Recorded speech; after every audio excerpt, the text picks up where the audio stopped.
The badge goes onto the counter, not handed over, not surrendered. It just goes there, the way a thing goes somewhere, when the person holding it no longer has the right to hold it. They seal it in an evidence bag. Clara is at school. That is the only thing you are grateful for this morning. That she does not hear the knock at the door, the knock that does not sound like a knock. It sounds like something ending. The agent running the case is 29 years old. His name is Torres. His apartment probably still has boxes unpacked. You recognize something in him, and you look at it for a long time before you let yourself name what it is. By the time you understand how it ends, you will also understand exactly when it began. Level 1. The academy is in Quantico, Virginia. 21 weeks. You arrived with the duffel bag and a belief that the people you were going to spend your career chasing were fundamentally different from you. That belief mattered. They saw it in your face during the psych evaluation, in the way you answered the ethics questions without hesitating, in the way you meant it when you said you would die before you compromised the badge. They do not give the badge to people who hesitate. The obstacle course starts before sunrise. 6.2 miles of creek crossings and rope walls, and mud that gets into everything and stays for days. You run it with 31 other recruits, and you finish in the top 5 every time.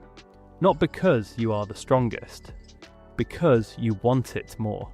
The order of it, the purpose, the sense that your life is pointing at something that actually matters. The badge arrives on a Tuesday, heavier than you expected for something so small. Level 2. Your first field office is in Cleveland, a grey building on a grey street where the parking garage smells like concrete and something chemical that nobody ever identifies. Your supervisor has 17 years in. He sits across from you on your first morning and says one thing.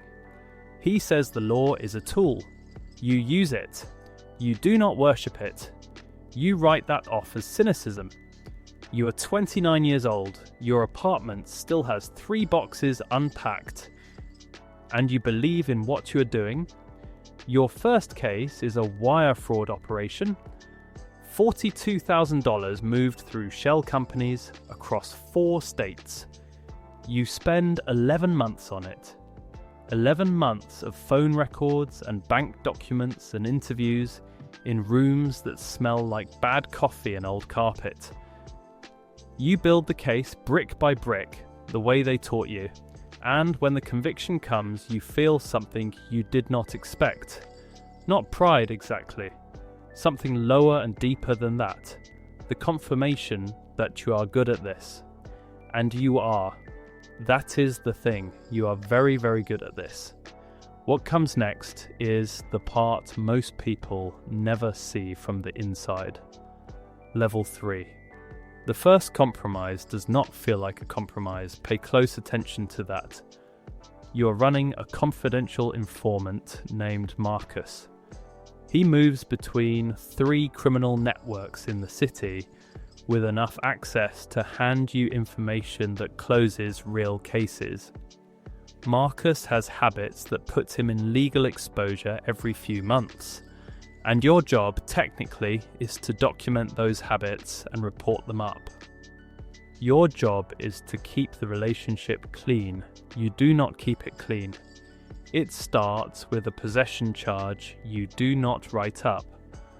A Tuesday night, a parking lot, something in his coat pocket that you choose not to see because he has a meeting the following Thursday that could break open something much larger. You tell yourself the scale is what matters. 1 charge against 1 operation. The math is obvious. The math is always obvious the first time. 6 months later, you do not write up the second charge either. By then, the math feels less like a calculation and more like reflex. Marcus knows it. You know Marcus knows it. He starts talking to you differently. The way a person talks to someone they have something on, familiar and a little too easy. You owe him nothing, you tell yourself. You do not believe it. If this is landing the way you hoped it would, subscribing takes 2 seconds and means you never miss one of these. Level 4. The man who approaches you is not what you pictured. You pictured someone recognizable, someone loud, someone your training would read from across a room. He is none of that. He is a real estate developer who drives a silver Lexus and coaches his daughter's soccer team on Saturday mornings and knows 3 US senators by their first names. His name is Daniel Reyes. He found you through Marcus. Of course he did. The offer is not an offer, it is a question. He says there are things he needs to know before they become problems. He says he knows how to take care of people who help him. He asks if you understand what he means. You understand exactly what he means. You drive home that night and sit in your car in the parking garage for 20 minutes before going upstairs. You have a daughter. She is 7 years old and she is asleep, and her name is Clara, and she drew a picture of you last week in your work clothes with a badge the size of your entire body. She taped it to the refrigerator. You walked past it this morning without looking at it. You call Reyes the next day. You say yes. The next level has a cost that nobody tells you about until you are already paying it. Level 5. What you provide is narrow at first. A name on a surveillance list, a date when a search warrant activates. Nothing that looks from inside your own head like the thing it actually is. You tell yourself you are not protecting criminals, you are managing information, that is all. That is the version you carry on the drives home, on the Sunday mornings when the dread wakes you before your alarm, on the evenings when Clara asks why you look tired, and you say it is just work. The payments move through a business account. Your brother-in-law agrees to hold for a fee he does not ask questions about. $60,000 the first year, $84,000 the second. You buy nothing visible. You are not stupid. The money sits and accumulates the way guilt accumulates silently, in a place you are careful not to look at directly. Reyes asks for more detailed, more frequent. Each request builds on the last, and each yes makes the next no impossible, because a no would unravel every previous yes. You are not a corrupt FBI agent. You have been telling yourself that for 2 years. You are a federal agent who made pragmatic decisions inside an imperfect system. There is a difference, you say. There is no difference. Level 6. The investigation that finds you begins 3 years in. You do not know it is about you at first. It starts as a racketeering case in a different division, and it moves the way good ones always move. Slowly. Brick by brick. The agent running it has 11 years in. His name is Torres. He is 29 years old, and his apartment probably still has boxes unpacked, and he believes in what he is doing. You recognize something in him. You look at it for a long time before you let yourself name it. The morning they come, Clara is at school. That is the thing you are most grateful for. That she does not see the cars in the driveway. That she does not hear the knock at the door. The knock that does not sound like a knock, it sounds like something ending. The badge goes onto the counter. They seal it in an evidence bag, heavier going out than it felt coming in. Or maybe you are imagining that. Maybe the weight was always the same and you simply stopped noticing. Level 7. You will spend a long time thinking about Quantico.